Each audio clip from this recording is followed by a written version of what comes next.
ministère de l'Éducation nationale, 56% de réussite représentant un taux de 53,42% des admis au plan national. La proclamation des résultats dans les centres a lieu à 14 h sur l'ensemble du territoire. Les candidats sont donc tenus de se rendre dans ces centres de composition pour le retrait des documents afférents. Par ailleurs, le ministère tient à préciser que les résultats peuvent être également consultés sur le site de la direction des examens et concours www.men-deco.org. Et puis nous l'annoncions en titre, les vacances scolaires sont devenues une opportunité pour certains parents d'offrir à leurs enfants des cadres de divertissement, d'apprentissage, de repos et de voyage. Mais quel est l'avis des psychologues sur la question dans notre dossier de la 2? Notre reporter Clarisse Kognala, suite au constat dans différentes communes du district autonome d'Abidjan, nous livre les intérêts des vacances scolaires après avoir défini le sens et les cadres propices recommandés. Noah, il est 16 h, tu vas pas au sport? Si. D'accord, donc viens, je vais t'habiller. Noah et ses frères sont en vacances. Il est 16 h, c'est l'heure des jeux. Son père, de son côté, prépare leur petite sœur à les rejoindre. Ils doivent se rendre au parc sportif de leur quartier à Angré 8e tranche. Une fois sur le parc d'attractions ludiques, Noah et ses frères retrouvent leurs nouveaux amis. Dans ce parc, balançoire, toboggan et basket, entre autres jeux préférés de Noah. J'aime venir ici parce que ici c'est très chic. Je me balance tous les jours, je fais le toboggan et c'est ça qui m'amuse. Après avoir passé plusieurs mois à l'école, à être stressé, se réveiller tôt le matin souvent, il leur faut un moment pour décompresser. Un moment pour s'évader, pour se distraire, pour jouer vraiment sans se soucier du fait que, bon, demain on doit aller à l'école, il y a les notes et tout ça. Pour les responsables du quartier, cet espace de jeu est aménagé pendant les vacances scolaires en vue d'occuper sainement les enfants. L'importance en fait d'aménager cet espace, c'est pour que entre les enfants, il soit créé un esprit de convivialité, de famille. Les enfants se connaissent bien. Autre quartier, même ambiance. Ici au Club House, des 2 plateaux vallons, ces enfants en vacances participent à différents ateliers de jeu. Au tennis, ils apprennent à faire les passes, le revers, les coups droits, les smash, des exercices de base. L'échange revers avec les 2 mains. Allez, vas-y. Quand on joue au tennis, on doit avoir des réflexes. Ça te permet de vite réagir sur les situations. C'est-à-dire quand une balle arrive, tu n'as pas le temps de réfléchir. Tu as juste 1 ou 2 secondes pour prendre une décision. Donc ça développe ton cerveau à être réactif à tout ce qui se passe autour de toi. Juste à côté, le kung-fu traditionnel.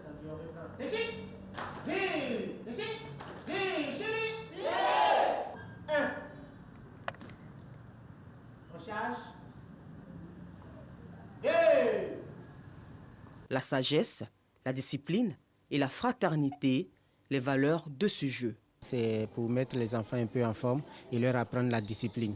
Parce qu'il y a certains enfants qui pensent que parce qu'ils sont robustes, ils peuvent, j'allais dire, terrasser tous les autres. On leur dit que non, le savoir-vivre, le savoir-être et le savoir-faire se passe aussi au niveau du Kung Fu Shaolin Kempo. À l'atelier de percussion, les enfants apprennent à manier les instruments de musique et de danse africaine.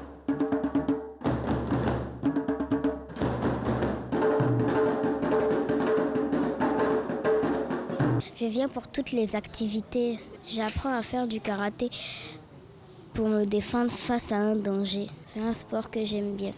Je me suis même fait des amis qui sont Meira et Sephora. Non loin de l'atelier de percussion, Sarah et une trentaine d'enfants reçoivent des cours de natation.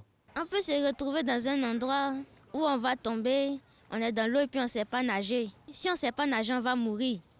Donc si on apprend à nager, on peut sortir de cette situation. Je trouve ça bien, c'est relaxant. Je suis à l'aise, je suis dans mon élément. La natation permet vraiment de développer la respiration au niveau des poumons, ça dilate, ça permet de dilater, sur les articulations aussi, vraiment. Ça permet d'améliorer beaucoup de choses. Vraiment la réflexion même surtout. C'est ça un peu la magie de l'eau, quoi. Les parents, eux, suivent et attendent patiemment leur enfant sur des transals. Il y a des valeurs qui sont enseignées aux enfants, apprendre à respecter les aînés, ne pas mentir, ne pas voler, respecter les parents. Donc vous voyez que derrière toutes ces activités-là culturelles, il y a ces valeurs-là déjà qu'on donne aux enfants.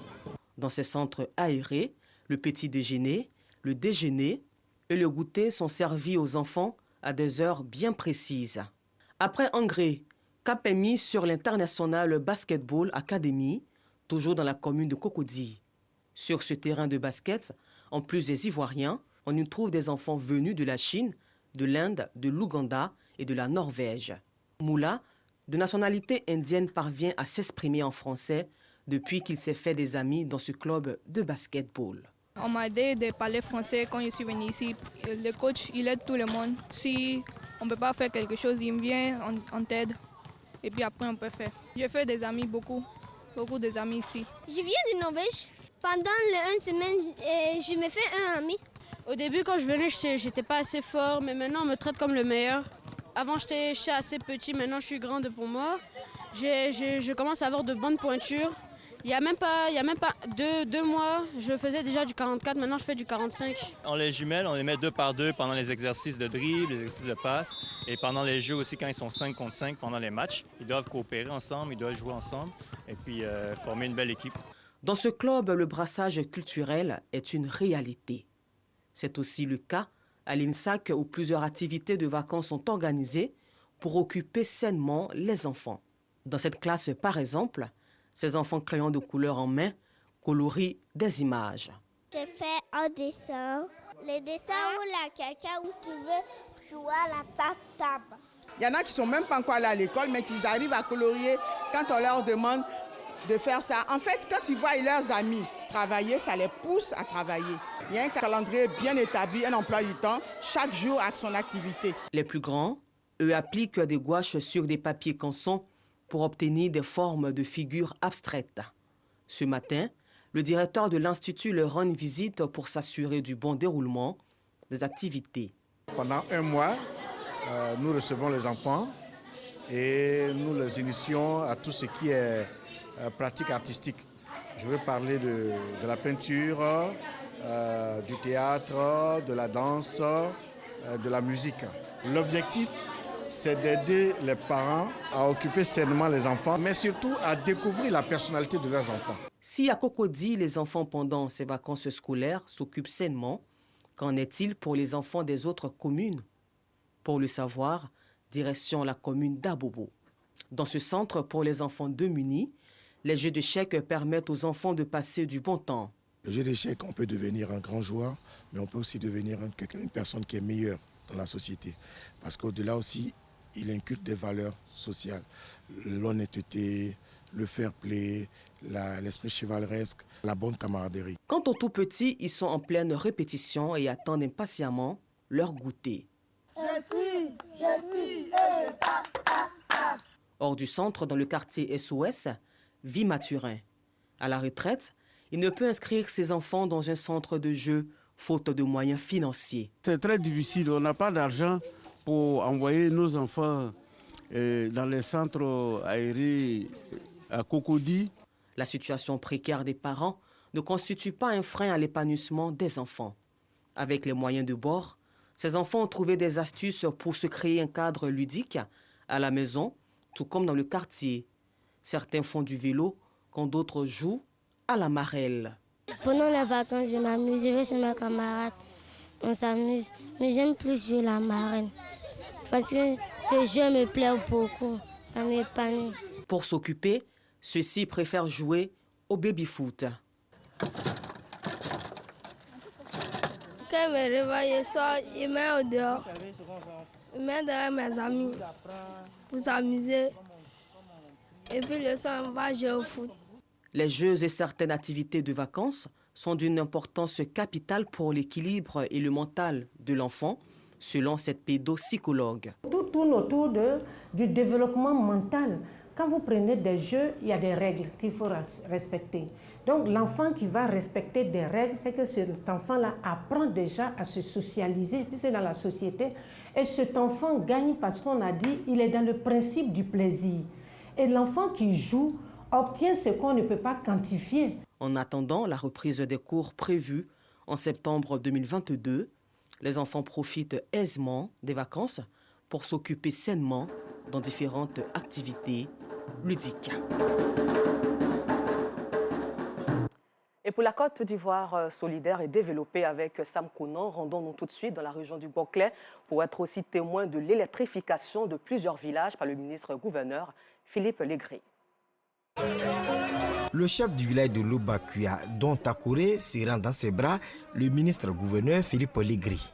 Sa joie est immense. Après plus de 50 années passées dans l'obscurité, le village bénéficie de la lumière désormais.